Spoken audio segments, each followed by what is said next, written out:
तो दुनिया को बदल दूंगा। हम मौत को जीने का अंदाज सिखा दूंगा, अंदाज सिखा दूंगा। जय भीम। बाबू का ये शानदार, अब हम चाहेंगे हमारे बीच में वर्चुअली बार काउंसिल के चेयरमैन यही हैं, प्रेम कुमार झा एग्जीक्यूटिव चेयरमैन हैं, चेयरमैन लोग हैं लेकिन बिहार को कंट्रोल यही करते हैं।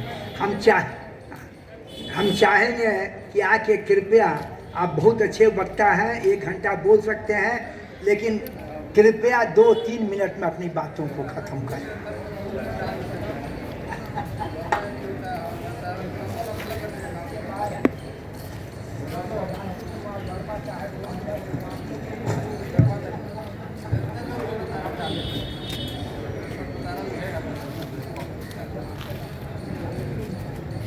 मंच पर आसीन हमारे अध्यक्ष महोदय एवं समकक्ष महोदय, सामने आसीन परमादरणीय महामहिम समक्ष महोदय,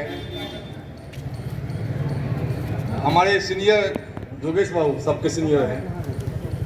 उन्होंने कहा हम बिहार संभालते हैं, बिहार चलाते हैं, लेकिन हमको लगता है ये बात उनकी पूरी तब हो जाएगी, हम मानेंगे सही, जब योगेश बाबू को हम संभाल लें।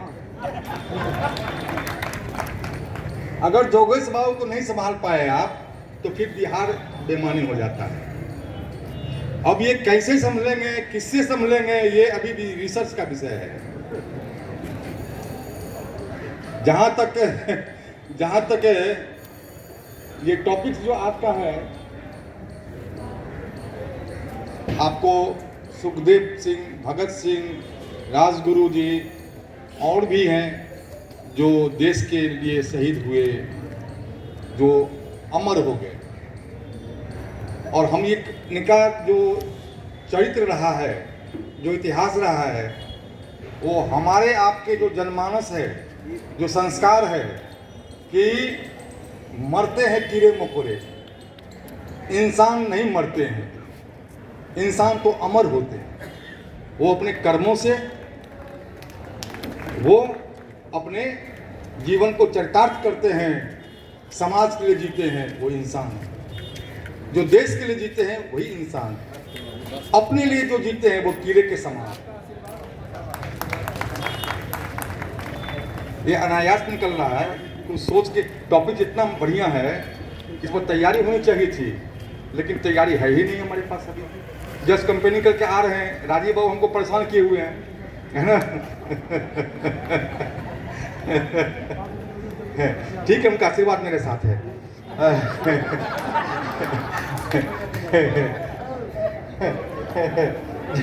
हम योगेश बाबू के साथ रहते हैं, तो न सोलो आना प्रभाव, चारों आना तो रहेगा ना पर। शहादत दिवस है, तो अपने आप को शहीद करो, यानी अपने में जो गीता में कृष्ण कहे हैं, जो अपने को मार ले, अहम को मार ले, त्याग, क्रोध को मार ले, लोभ को मार ले, वही फतह करता है दुनिया। तो ये शहादत दिवस के अवसर पर हम आज यही लेसन लेंगे, कृष्ण भगवान जो गीता में बोले हैं, जो अपने आप को मार लो, दुनिया जीत लो, वही अपने आप जो है उसको समाप्त कीजिए, सहज हो जाइए, सरल हो जाइए, समाज के प्रति जवाबदेही समझिए। तो आज ये वंचित समाज का जो है सो शब्द नहीं रहता। अगर ये काम हम कर लें तो ये टॉपिक्स भी, उसका कोई सार्थकता नहीं रहती। आज मित्रों, ये बात सही है, परिवर्तन धीरे धीरे होता है, अचानक होता नहीं है। और न्यायपालिका में जहाँ तक हम टॉपिक से, क्योंकि समय दिया गया 2-3 मिनट, 1 मिनट तो हो ही गया होगा। देखिए,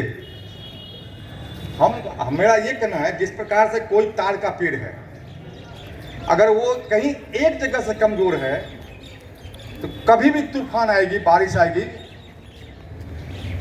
टूट जाएगा वहीं से। ये समाज जो है कड़ी है, अगर कोई एक कड़ी कमजोर है तो समाज को बिखरना तय।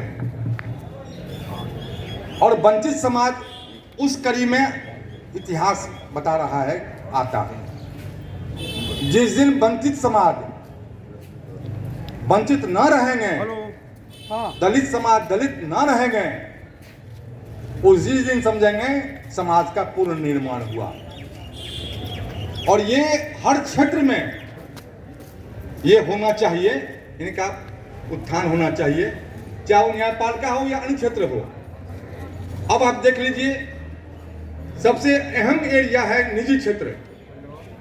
निजी क्षेत्र में ज्यादातर कौन काम करते हैं? लेबरर कौन होते हैं? लेकिन उनका आरक्षण वहां पर नहीं है।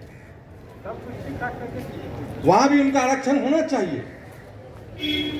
जहां पर जिनका हक है वो उनको हक मिलना चाहिए। आप इज्जत देकर के ही इज्जत पा सकते हैं। आप समाज में, आप गांव है और आपके पास अकुत संपत्ति है, सबसे ज्यादा कष्ट में आप ही हैं। बाकी जो है वो गरीब है, वंचित है। आप कैसे सुखी रहिएगा वहां पर? जब तक शुरू में सब ने बराबर में हो जाइएगा, समता मूलक समाज ने बनती है, तब तक आपका अच्छापन, बड़ापन आपको आपके सुकून नहीं देगा आपको।